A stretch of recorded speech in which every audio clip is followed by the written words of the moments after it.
Para pemirsa yang beriman, pemirsa dimanapun Anda berada, pencinta syariat Islamiyah, senantiasa menjadi orang yang dekat dengan Allah, orang yang bertakwa, karena itulah esensi manusia yang mulia di sisi Allah.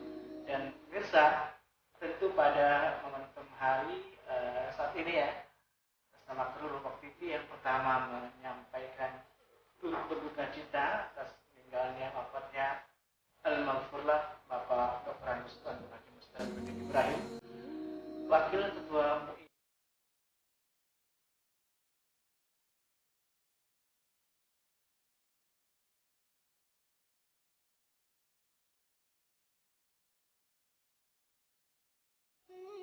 dia sampaikan dan bermanfaat bagi keturunan kita di masa yang akan datang. Dan yang kedua ini pemirsa, kita juga dikejutkan dengan juga wafatnya seorang ulama nasional, tokoh yang sangat dikenal dan bahkan kalangan milenial pun tidak asing, yaitu Bapak Al-Maghfurlah Syekh Ali Jabir. Dan semoga kita doakan yang hari ini telah dimakamkan, semoga Al-Maghfurlah Syekh Ali Jabir diberikan tempat yang layak di sisi Allah SWT, mendapatkan surga yang tertinggi di Jannatul Firdaus. Begitu juga para tokoh yang lainnya. Dan mirsa, nampaknya memang takdir kematian ya, takdir kita mengalami sakit, mendapatkan musibah dan juga hal-hal yang lainnya itu tidak sepenuhnya bisa kita duga, kita kirakan, kita prediksi bahkan akan seperti apa. Dan juga kita bahkan sebelumnya ini dikejutkan juga dengan musibah besar yang menimpa pesawat Sriwijaya yang mengorbankan ataupun menelan korban lebih dari 60 orang. Dan tentunya kita berharap semoga juga Allah berikan tempat yang terbaik di sini bagi mereka yang meninggal. Dan pemirsa, bicara tentang takdir kematian dan takdir lainnya, ini hadir narasumber kita pada malam ini akan berikan satu paparan tentang bagaimana sih kita bisa, apakah bisa kita menolak ataupun mengubah takdir yang memang sudah ditetapkan Allah SWT pada diri kita, ataukah memang kita harus menyerah dan pasrah dan akhirnya menerima apapun takdir, termasuk juga kita masih berada pada suasana pandemi ataupun wabah COVID-19 saat ini. Baik, misalnya kita langsung saja menyapa Bapak narasumber kita, Bapak Al-Ustaz Dr. Haji Mahrozi, MA UIN dari UIN Mataram. Baik, Assalamualaikum Bapak Ustaz. Waalaikumsalam warahmatullahi wabarakatuh.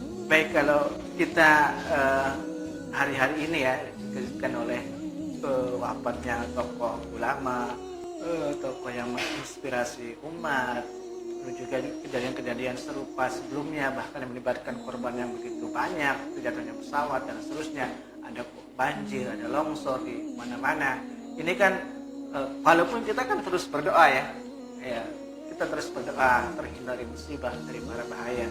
Tapi kalau sudah itu mengenai kita, kita tidak bisa berbuat apa-apa dan hanya bisa berpasrah. Bagaimana sikap terbaik kita menghadapi takdir, termasuk juga takdir yang kita anggap takdir buruk bagi kita? Silahkan. Terima kasih. Assalamualaikum warahmatullahi wabarakatuh. Bismillahil azim al-fattah, walhamdulillah ala kulli ni'mah, wassalatu wassalam ala rasulillah wa ala alihi wa ashabihi wa mawala, wa la hawla wa la quwwata illa billah. Jemaah sekalian, pemirsa Lombok TV yang insyaallah dirahmati Allah Subhanahu wa taala.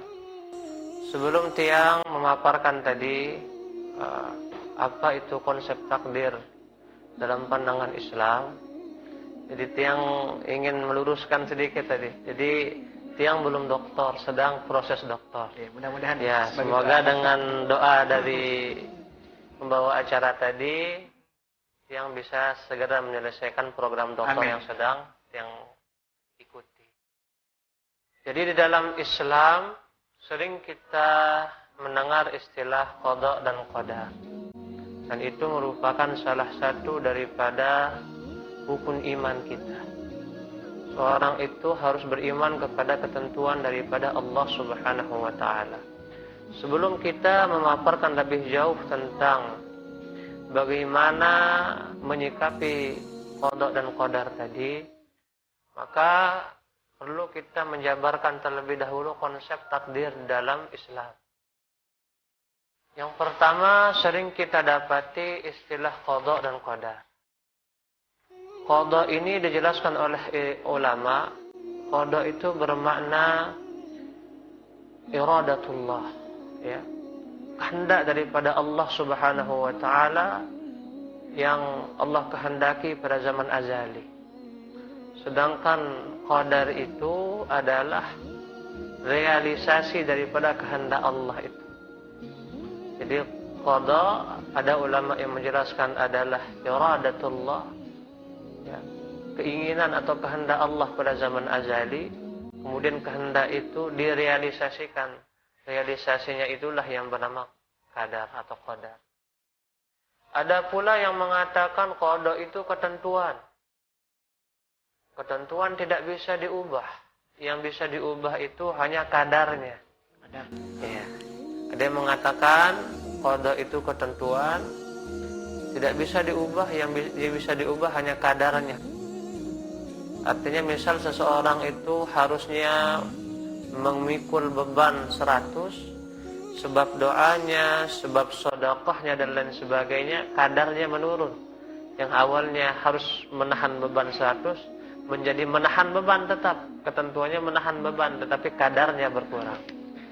Nah, ada ulama, ya, porsinya berkurang. Ada orang ditentukan dia itu tertabrak, mungkin dengan sebab sedekahnya, dengan sebab doanya, ketentuan tertabrak itu tetap, tetapi misal awalnya tertabrak motor menjadi tertabrak sepeda.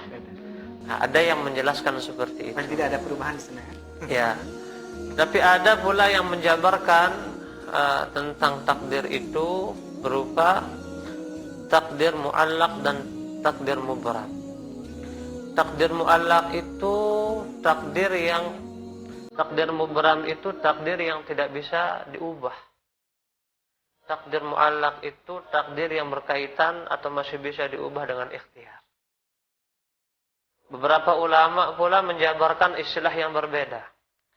Ada yang menjabarkan takdir itu berupa takdir musayyar, al-musayyar, dan takdir al-mukhayyar. Takdir al-musayyar itu takdir di mana kita itu dijalankan oleh Allah. Tidak kita memiliki proporsi untuk memilih. Contoh, seorang ketika dia lahir, dia tidak bisa memilih dari rahim siapa, dari orang tua yang mana, dari bangsa apa. Tidak bisa dia memilih, Allah yang menggerakkan langsung. Nah, itu ulama menjelaskan konsep daripada atau contoh daripada takdir al-musayyar, ya, Allah yang menjalankan tanpa ada proporsi kita untuk memilih. Hak dari Allah Subhanahu wa taala. Tetapi ada pula yang bernama takdir tadi jenisnya atau dibagi menjadi pilihan, ya. Al-mukhayyar, memilih daripada sesuatu yang lebih baik. Misal sekarang kita sedang berdakwah di Lombok TV ini. Kita memilih posisinya duduk atau berdiri. Nah, itu kan kita bisa memilih. Maka kita memilih konteks dan cara yang lebih baik. Mana yang lebih baik itu yang kita pilih. Artinya ada proporsi kita memilih. Kita ke kanan itu takdir, ke kiri itu takdir. Sehingga pernah kita mendengar ketika dulu, ya, Umar itu ingin memasuki suatu wilayah. Lalu di wilayah itu terdapat wabah. Lalu setelah berdiskusi panjang dengan para sahabat, ya, karena ciri dari pemimpin yang bijaksana, sehebat apapun pemimpin itu tetap bermusyawarah. Jadi Umar itu ketika ingin memasuki suatu wilayah itu ada sebuah wabah yang luar biasa, beliau bermusyawarah dengan para sahabat. Singkat cerita, pilihan yang diambil itu adalah balik, tidak memasuki daerah dari wabah tadi. Ada yang protes, mengapa kita takut masuk ke wabah tadi? Bukankah kalau kita ditakdirkan sakit, kita sakit. Kalau tidak ditakdirkan sakit, kita tidak sakit. Maka dijelaskan oleh Umar, kita berlari dari takdir yang satu menuju takdir yang lain. Berarti relevansi dengan yang kedua tadi ya? Iya. Al-mukhayyar, ya, bisa memilih. Sama seperti kita, ketika mau berperang, misalnya pada zaman Rasul kita contoh. Ada banyak strategi yang bisa dipilih, tetapi Rasulullah memilih strategi yang terbaik untuk perang itu. Itulah mengapa ketika perang Badar, ketika perang Uhud, ketika perang Khandaq, berbeda strategi yang digunakan. Karena ada ungkapan yang mengatakan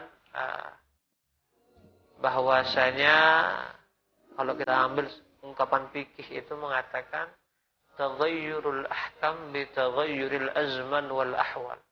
Berubahnya hukum sesuai dengan berubahnya waktu dan tempat. Artinya berubahnya strategi dakwah kita, strategi perang kita bisa bersama Rasulullah itu disebabkan karena perubahan kondisi atas kemaksiatan yang dilakukan. Padahal Allah itu memberikan dia pilihan, hak untuk memilih, kemampuan untuk memilih. Itulah kenapa kita diberikan akal. Baik. Jadi instrumen pendukung kita bisa memilih mana yang lebih baik daripada yang baik-baik tadi. Kalau orang yang tidak paham agama, dia akan senantiasa menyalahkan daripada takdir. Dia mengatakan sudah takdir kita berbuat maksiat. Jadi menyalahkan Allah semata-mata. Jadi orang seperti itu dulu pernah ada pada zaman salah satu khalifah. Ya, pada zaman salah satu khalifah ada orang yang melakukan kemaksiatan, dia minum khamar. Kemudian dia dihukum, dicambuk. Ketika dia dicambuk, kemudian dia bertanya, khalifah bertanya, apa yang membuatmu itu meminum khamar? Dia menjawab, ini sudah takdir saya. Kemudian cambukannya itu ditambah oleh khalifah. Nah, jadi dia dicambuk karena dua alasan. Pertama, alasan dia itu berbuat maksiat, meminum khamar. Yang kedua, dia menyalahkan takdir tanpa ilmu. Maka tidak boleh orang yang tidak memiliki ilmu membahas tentang takdir. Karena bisa menyesatkan, dia bisa sesat ya, dan menyesatkan. Baik, ini nampaknya risiko menyesatnya kalau kita ini kayak beda-beda tipis ya, tapi sebenarnya sudah nyata sekali pemirsa, ada yang berupa pilihan bagi kita untuk melihat diri kita pada takdir yang mana yang kita inginkan. Ya, ketentuan Allah sudah diberikan kita akal tadi, kemampuan untuk menalar, tapi ada juga yang sudah menjadi ketetapan yang tidak bisa tadi diubah ya, yang sudah merupakan ketentuan mutlak tadi di sini Pak Ustaz. Baik, untuk mengetahui bagaimana sih keuntungan yang kita raih ketika kita mengetahui ataupun kita menjalankan pilihan yang benar ini ya, tentu kan ada keuntungan-keuntungannya. Baik, setelah yang satu ini kita akan